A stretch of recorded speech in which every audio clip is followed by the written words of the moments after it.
Just look at this Causa Limeña. Silky, vibrantly yellow, and with a texture that literally melts in your mouth. Today, I'm going to teach you the secrets to making it, and along the way, we'll discover some fascinating facts about the history of this delicious dish. We start by prepping a broth packed with flavor. We're going to cook half a chicken breast. This one is huge, a true heavyweight. We add it to the pot along with carrots, celery, onion, and a small piece of fresh ginger, my favorite touch. This step might seem very simple, but later you'll see why it makes all the difference. We add sea salt, cover it, and let it cook for 25 to 30 minutes.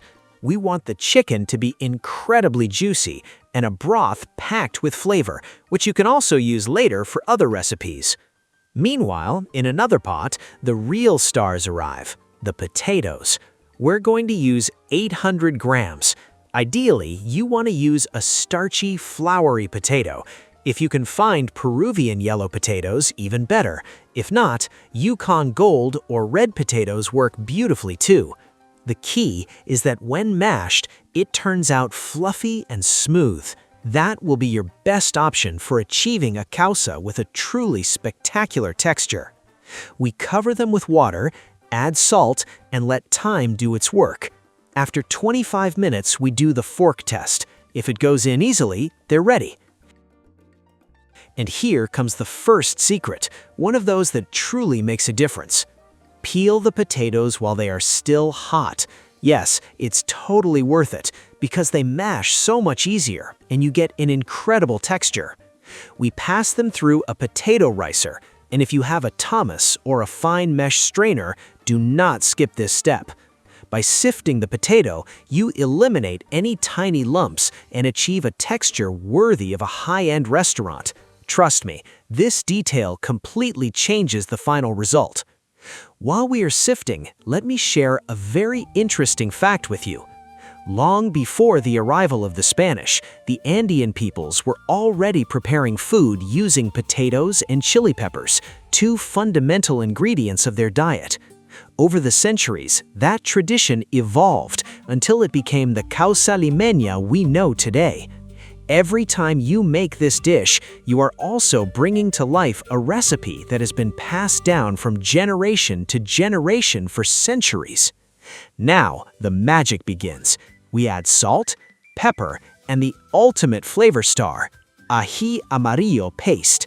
This ingredient is responsible for that beautiful golden color and that very special flavor, slightly fruity, with a mild heat that sets the authentic causa limeña apart.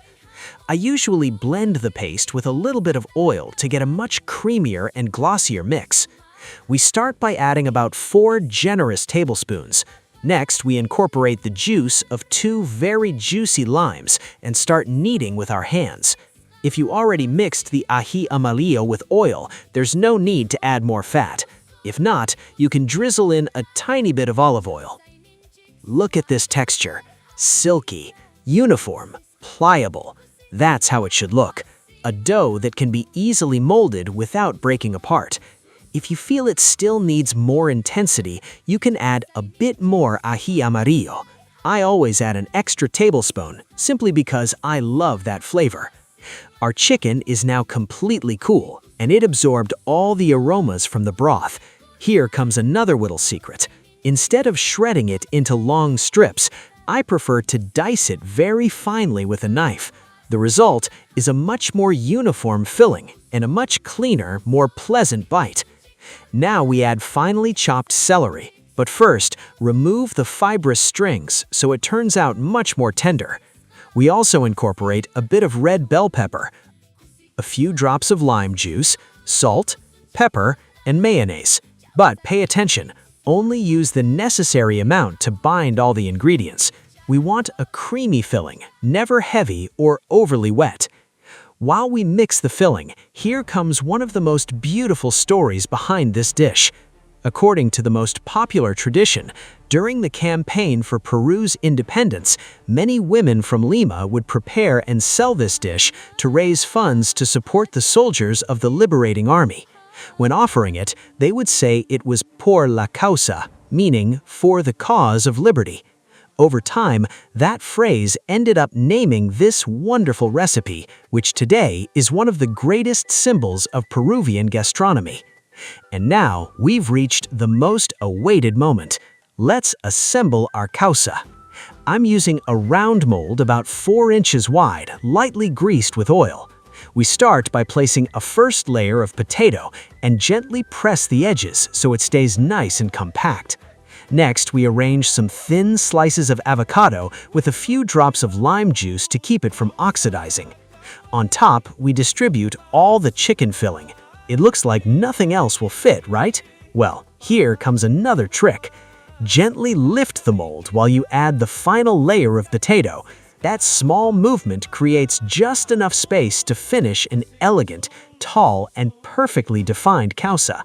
We finish by covering it with the last layer of potato and smooth out the surface very carefully. Now, the moment of truth. We unmold, slowly, and wow, look at that beauty! We decorate with a thin layer of mayonnaise, grated hard-boiled egg, baby lettuce hearts, halved quail eggs, thin radish slices, and of course, the classic black olive, which is an absolute must. At the base, I place a bit of lettuce, some red pepper strips for extra color, a delicate Huancaína sauce, whose recipe is already published on the channel, and we finish with green onions, also known as scallions. And that's how you serve an authentic causa limeña. Fresh, elegant, full of color, with an incredibly silky texture and a perfect balance between the Aji Amarillo, the lime, and the creamy chicken filling. A dish born from centuries of tradition that continues to conquer tables all around the world.